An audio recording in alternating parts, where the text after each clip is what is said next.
Hello friends, வணக்கம். இப்போ நம்ம பார்த்துட்டு இருக்கோம்னா கடலூர் மாவட்டம். கடலூர் மாவட்டத்தில் என்னன்னு பார்க்குறீங்களா? இந்த அங்கன்வாடி பால்வாடி ஆயாவுக்குலாம் வேலை போடுறேன்னு சொல்லியிருந்தாங்கல்ல. 5ஆம் வகுப்பு படிச்சிருந்தா போதும்னு சொல்லியிருந்தாங்க. அந்த 5ஆம் வகுப்பு படிச்சிருந்தா போதுன்றவங்களுக்கு இப்போ கடலூர் கடலூர் மாவட்டம் சுற்றி உள்ள இருக்கிற பால்வாடி அந்த அங்கன்வாடிகளுக்குல 5 ஆள் எல்லாம் எடுக்கிறாங்க. நேரடி விண்ணப்பம் தான் இது எல்லாமே. இது கடலூர் மாவட்டம் அங்கன்வாடி பணியாளர், குரு அங்கன்வாடி பணியாளர் மற்றும் அங்கன்வாடி உதவியாளர் பணியாளர். இது நேரடி பணி நியமனம் நிரப்பப்படுகிறது. இது விண்ணப்பம் வரவேற்பு மாவட்ட ஆட்சித்தலைவர் சிபி ஆதித்யன் செந்தில்குமார், அந்த மாவட்ட கலெக்டர் சொல்லியிருக்காரு. அப்ளிகேஷன் போடலாம்னு சொல்லி.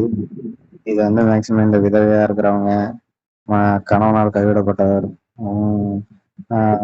ஒருத்தர் இல்லாம ஒருத்தர் பேரண்ட்ஸ் இருப்பாங்க, அவங்க குழந்தைய வச்சுக்கிட்டு கஷ்டப்படுறவங்க, இவங்க இந்த வேலைக்கு அப்ளை பண்ணலாம்னு சொல்லிருக்காங்க. இது நேரடி விண்ணப்பம் தான். நேரடியா விண்ணப்பம் நீங்க போட்டீங்கன்னா அவர் கலெக்டர் மூலியமா ஓடுற வேலை தான். இதுக்கு யார் சிவாசி வேணா ரெக்கமெண்டேஷன் வேணும். நீங்க இந்த மாரி யாராவது கஷ்டப்படுற குடும்பம் இருந்தாங்கன்னா அவங்க அப்ளை பண்ணுங்க, கண்டிப்பா வேலை கிடைக்கும்.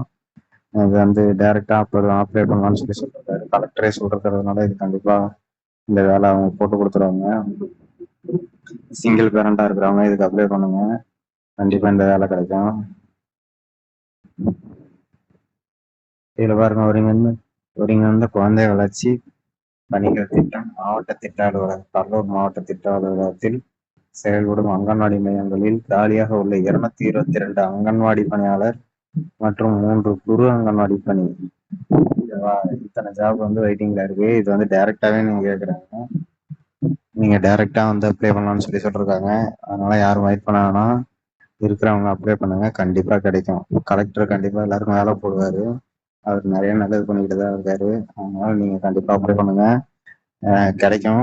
இதை யாரும் மிஸ் பண்ணிடாதீங்க. இந்த ஜாபை யாரும் மிஸ் பண்ணாதீங்க, கண்டிப்பா இது கிடைக்கக்கூடிய ஜாப். நீங்களே பாத்தீங்கன்னா கடலூர் மாவட்ட சர்க்கிள் தான் இந்த மெசேஜ்ல இருக்கிறதுனா கடலூர் மாவட்ட சர்க்கிள் சொல்லிதான் சொல்லிருக்காங்க. அதனால கடலூர் மாவட்டத்துல இருக்கிறவங்க கண்டிப்பா அப்ளை பண்ணுங்க. அடுத்த மாவட்டத்துல இருக்கிறவங்க உங்க தாலுகா, உங்க கடலூர் மாவட்ட அடுத்த மாவட்டத்துல இருக்கிறவங்க அவங்க கலெக்டர் ஆஃபீஸ்ல போயிட்டு இந்த மாதிரி ஜாப் விட்டுருக்கீங்களான்னு சொல்லி கேளுங்க. அதுக்கு என்னன்னு அவங்க சொல்லுவாங்க. வேலை வாய்ப்பு அலுவலகத்துல போய் கேட்டீங்கன்னா அதுக்கான டீட்டெயில்ஸ் அவங்க சொல்லுவாங்க. கண்டிப்பா சொல்லிதான் ஆகணும். அதனால நீங்க யாரும் மிஸ் பண்ணிடாதீங்க. அடுத்தடுத்த மாவட்டத்துல இருக்கிறவங்க போய் கண்டிப்பா கேளுங்க. இந்த மாதிரி கடலூர் மாவட்டத்துக்கு விட்டுருக்காங்க அப்படின்னு சொன்னீங்கன்னா அவங்க அதுக்கான பதில் என்னன்னு சொல்லுவாங்க. யாரும் மிஸ் பண்ணிடாதீங்க, கண்டிப்பா அப்ளை பண்ணுங்க.